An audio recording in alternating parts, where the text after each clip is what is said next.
centenarian cash gift na nagkakahalaga ng 100,000 pagdating mo ng 100 years old. Totoo nga ba? Or meron bang nakatanggap na? Yan ang ating aalamin sa video na to.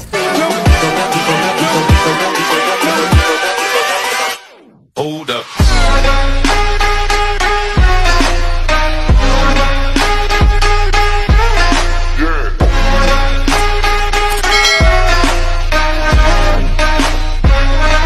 Hello mga ka-vlogs, hanggang ako sa mundo. Welcome sa aking YouTube channel. And kung bago ka pa lang dito and nice mo ang mga informative content na andito po sa aking channel, ay maaari nyo pong i-click ang ating subscribe button pagkatapos mo mapanood ang video na to.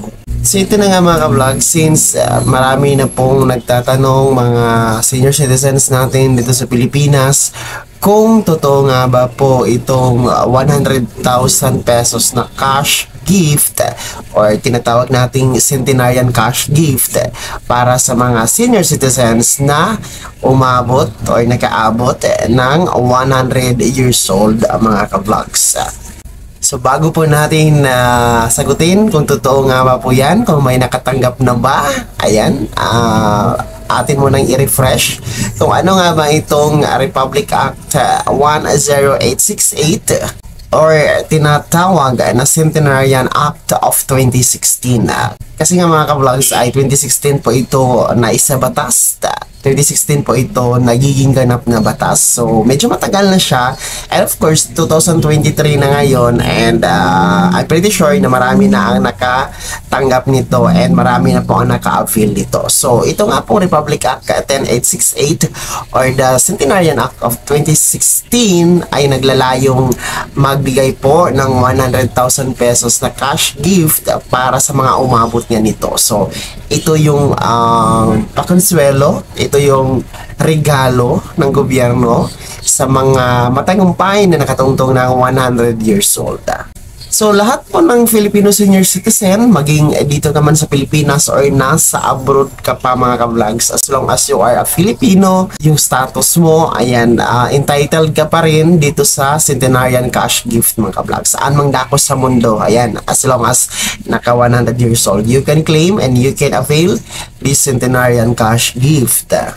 So ang tanong ngayon ay paano nga ba po ma-qualify dito sa 100,000 cash gift ng DSWD para sa mga centenarian na senior citizen. So unang-una po, ang aplikante ay dapat talaga ay certified 100 years old pataas mga ka-vlogs. So minimum of 100 years old. Paano ba natin ito malalaman? Paano ba natin ma-identify kung ikaw ay 100 years old na? Of course, kailangan mo nating mag-submit ng mga supporting documents. Gaya po ng valid ID, no? Ang valid ID, pwede po yung senior citizen ID, the voters ID, SSS, UMID, and postal ID, Philippine passport, birth certificate, kasi makikita naman dyan mga vlogs ang birth date, ang araw ng kapanganakan. So para verify na talagang 100 years old na ang isang aplikante for Centenarian Cash Gift.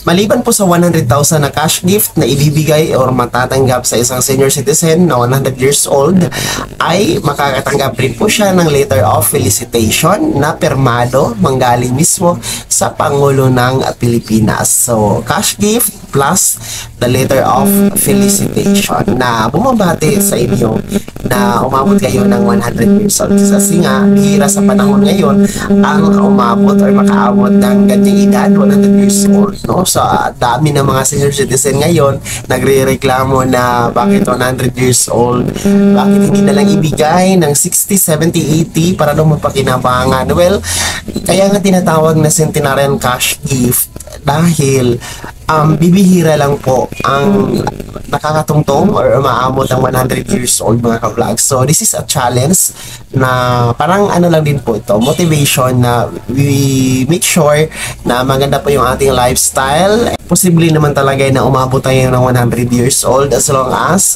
healthy po yung lifestyle natin. Iwasan yung mga bawal kainin, bawal gawin, lalong-lalo na ang bisyo, and manatiling mag-ehersisyo para maging maging malakas po, balancing pagkain. So, yun lang naman po yung sekreto para umabot po sa 100 years old. Pero, since nga marami ang nagre-reklamo, ayan, meron naman pong ni-revise ng batas, no? Ni-revise po na batas sa Senado na magbibigay or ang 100 years old ay hahati-hatiin, no, from 80 years old to 95 years old hanggang maging 100 years old. Pero hindi pa po yung naging batas. So as of now, this is existing na.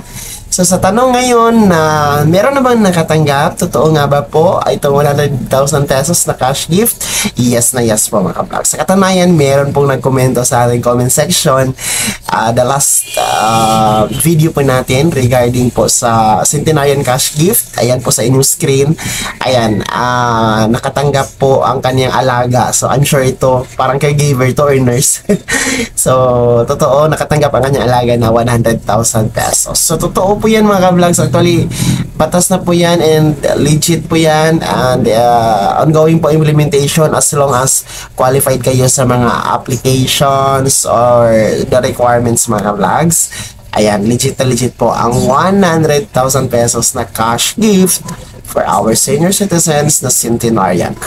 Sana naging gabay ang video na to and sana natulungan ko po kayo and nabigyan ng idea. Kung hindi ka pa nakasubscribe sa aking YouTube channel, i-click mo na ang ating subscribe button na nasa baba. Huwag mong kaligtaan na i-turn on ang notification bell. Ilagay mo sa all para naman updated ka sa mga bagong videos na i-upload ko. And maaari mo din i-like ang video na ito mga ka-vlogs. Kung meron ka pang mga katanungan, maaari nyo i-komento sa comment section na nasa baba. And you can follow me sa aking official Facebook page na nasa screen nyo. Muli po, ito si Daniel Timpawa na nagsasabing kung tunay kang kaibigan, please, pautang naman dyan. Bye-bye!